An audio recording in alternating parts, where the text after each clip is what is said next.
E-Girls presenting and welcome to our grammar tutorial 1L3.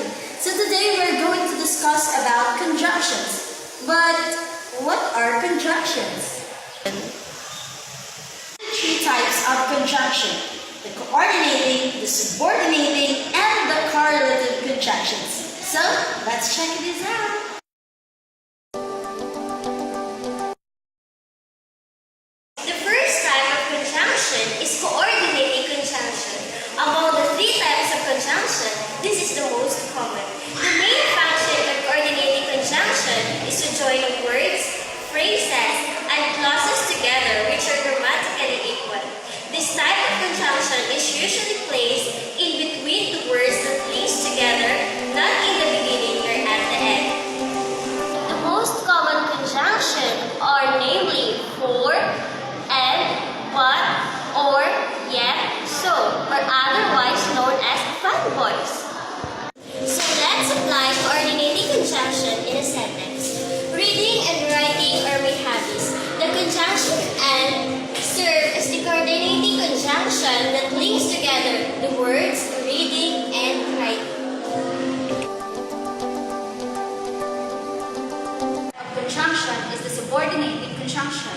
This type of conjunction is used in linking two clauses together.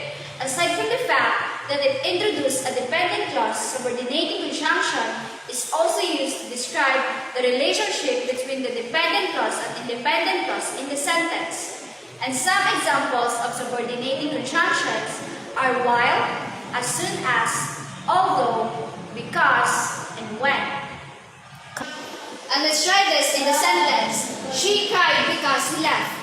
Because here functions as a subordinating conjunction since it introduces the dependent clause which is he left.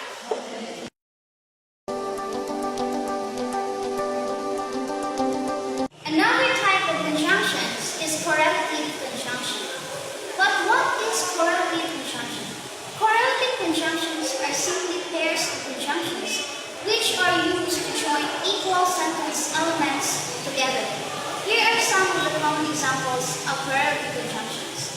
Either or, neither nor, not only but also, either or. Now let's try to use it in a sentence. I can't decide whether I'll stay or I'll go.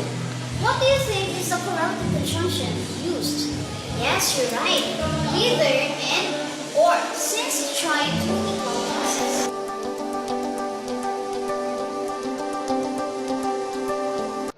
So we have been studying three types of conjunctions. To easily recall the different coordinating conjunctions, you can just remember the word fanboys, which stands for, and, nor, but, or, yet, so. Well, to easily spell the correlative conjunctions, you can just think that it is a type of conjunctions that correlate or work in pairs to join words of equal weight. And lastly, the subordinating conjunctions, it is also known as subordinators that join dependent and independent clauses. So that's it.